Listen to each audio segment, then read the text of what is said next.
Hello student, today we discuss about the Ohm's law. Ohm's law given by a German scientist Georg Simon Ohms. इसने current और potential के बीच में एक relation दिया था। क्या था वो रिलेशन, वो आज हम डिस्कस करेंगे। हमारे पास कोई भी एक कंडक्टर है, एल लेंथ का हमने कोई भी एक कंडक्टर ले लिया। इस कंडक्टर के दोनों एंड के अक्रॉस कितना पोटेंशियल ड्रॉप होगा, or we can say that current is directly proportional to potential difference across the end of conductor. जैसे फॉर एग्जांपल के तौर पे ये हमने कोई भी कंडक्टर लिया, मेटल कंडक्टर ए और बी, इसके अक्रॉस ये पैरेलल में हमने वोल्टमीटर लगाया। ये वन वे की हो गई, ये एमिटर हो गया, ये बैटरी हो गई। जैसे की को क्लोज किया, सर्किट के अंदर से करंट फ्लो किया, तो जो करंट होगा वो डायरेक्टली प्रोपोर्शनल होगा आपका पोटेंशियल डिफरेंस के across the end of conductor. और we can say that V is directly proportional to I, और इस प्रोपोर्शनलिटी की कांस्टेंट की जगह हम लेके चलेंगे R, जो प्रोपोर्शनलिटी कांस्टेंट है। R हमारे पास, इसको क्या नाम देंगे, इस प्रोपोर्शनलिटी कांस्टेंट को रेजिस्टेंस, या कह सकते हैं इलेक्ट्रिकल रेजिस्टेंस। ये जो रेजिस्टेंस है इसका, ये जो है ना, ये जो मैंने यहां पर रिप्रेजेंट कर रखा है, ये रेजिस्टेंस का सिंबल होता है, सिंपल इस टाइप से, ये रेजिस्टेंस का सिंबल। और अगर इसमें एरो लगा दिया जाए तो ये होगा resistance with variable resistance, register with variable resistance. अब हम बात करते हैं इसके प्रूफ की। प्रूफ के अंदर सबसे पहले कल हमने डिस्कस किया था, लास्ट टाइम जो हमारा लास्ट लेक्चर था उसके अंदर हमने ड्राइव किया था करंट और ड्रिफ्ट वेलोसिटी में रिलेशन। तो you know that I is equal to NEAVD। VD क्या थी, ड्रिफ्ट वेलोसिटी। तो ड्रिफ्ट वेलोसिटी यहां से हमारे पास क्या आ जाएगी, हमने फॉर्मूला ड्राइव किया था ड्रिफ्ट वेलोसिटी के अंदर। ड्रिफ्ट वेलोसिटी का हमारे पास फॉर्मूला आया था Vd इज इक्वल टू क्या था हमारे पास, small E capital E tau by n. ये हमारे पास था ड्रिफ्ट वेलोसिटी का फॉर्मूला।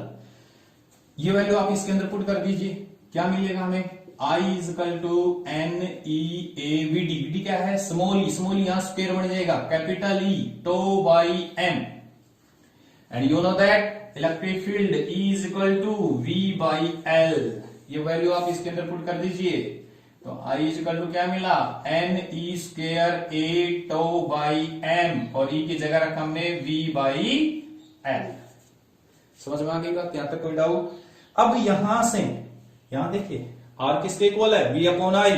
तो यहां से हमें क्या रिजल्ट मिला, V अपॉन में I is equal to R, जो हमने नाम दिया था, यहां से किसके इक्वल आया, M इंटू L अपॉन में NE स्क्वायर A टो।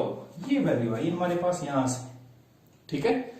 अब यहां से ये आ गया हमारे पास R, ये हमारे पास जो हमने कांस्टेंट नाम दिया था। तो ये जो रेजिस्टेंस है ना, ये आपका इसके इनके ऊपर डिपेंड करता है, किसके ऊपर, लेंथ पे और एरिया ऑफ कर्व सेक्शन।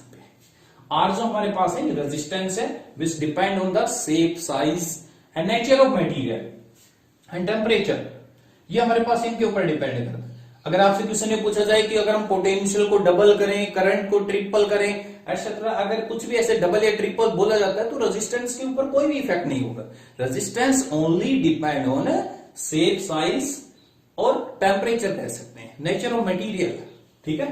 तो ये हमारे पास था। अब हम बात करें ग्राफ की, तो V और I के बीच में ग्राफ कैसा हो जाएगा, एक स्ट्रेट लाइन लीनियर ग्राफ होगा। समझ में आई बात। अब यहां पर अगर हम कोई भी दो कंडक्टर के केस में लेके चलते हैं, आपको जनरली दे दिया दो कंडक्टर हमारे पास A और B, यहां पर हमारे पास दो कंडक्टर हो गए, वही I और B के बीच में ग्राफ दे रखा है। अब आपसे पूछा जाए इसमें से रेजिस्टेंस किसका ज्यादा होगा, तो जिसका स्लोप ज्यादा होगा उसका रेजिस्टेंस ज्यादा होगा, क्योंकि I अपॉन में V हमारे पास अभी हमने फॉर्मूला निकाला है। तो V अपॉन में I कहें या I अपॉन में V कहें, यहां पर I और V के बीच में है, तो I और V के बीच में क्या हो जाएगा, I और V किसके इक्वल हो जाएगा, बोलो, I और V हमारे पास किसके इक्वल हो जाएगा भाई, 1 अपॉन R के इक्वल हो जाएगा। और V अपॉन I की बात करें तो R के इक्वल हो जाएगा, ठीक है। तो दोनों है आपके पास, कोई भी आप चूज कर लीजिए। दोनों के अंदर आप स्लोप के ऊपर डिपेंड करेगा हमारे पास रेजिस्टेंस, जिसका स्लोप ज्यादा उसका रेजिस्टेंस ज्यादा हो जाएगा, ठीक है। अब यहां से आप इसी के केस में ले लेते हैं हम। अब यहां पर देखिए, इसके केस में ये हमारे पास I और V के बीच में है, तो ये वाला हम अप्लाई करते हैं इसके अंदर, ठीक है। इसमें उल्टा हो रहा है, इनवर्सली हो रहा है, ठीक है। जिसका स्लोप ज्यादा उसका रेजिस्टेंस कम हो जाएगा इसके अंदर। और अगर यहां पर हम V और यहां पर I लेके चलते हैं तो वही केस आ जाएगा आपके पास, ये वाला हो जाएगा, जिसका स्लोप ज्यादा उसका रेजिस्टेंस ज्यादा। तो यहां पर हमारे पास रेजिस्टेंस किसका ज्यादा हो जाएगा, कंडक्टर A का। इस केस में हमारे पास जो A वाला कंडक्टर है इसका रेजिस्टेंस ज्यादा हो जाएगा। एक्चुअली रेजिस्टेंस क्या होता है, रेजिस्टेंस एक रेस्ट्रिक्शन है, एक रुकावट है। आप खेलने के लिए जा रहे हैं, आपके पापा ने रोक दिया, वो एक रेस्ट्रिक्शन होगी, वो एक रुकावट होगी। तो ऐसे ही कंडक्टर के अंदर जब करंट फ्लो करता है, आप की को क्लोज करते हो। आपने लास्ट टाइम ड्रिफ्ट वेलोसिटी में पढ़ा था कि जैसे की को क्लोज किया, इलेक्ट्रॉन ड्रिफ्ट करते हैं इस साइड में पॉजिटिव एंड की तरफ, लेकिन रास्ते में कोई एटम्स आयन आ जाते हैं, वो उनकी क्या है, रुकावट है।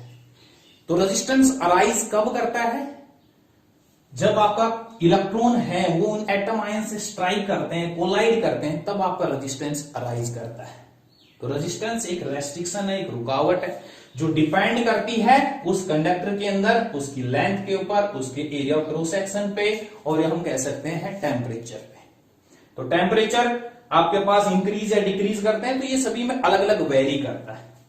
जो आपके पास ओम्स लॉ ओबे करती है वो ओमिक डिवाइस के लिए, मतलब जो ओम्स लॉ को ओबे करे वो ओमिक डिवाइस हो गई। जो ओबे नहीं करता है, जिसमें ग्राफ आपका स्ट्रेट लाइन नहीं आता है, वो नॉन ओमिक हो गई। तो ओम्स लॉ जो है वो applicable only for ohmic device.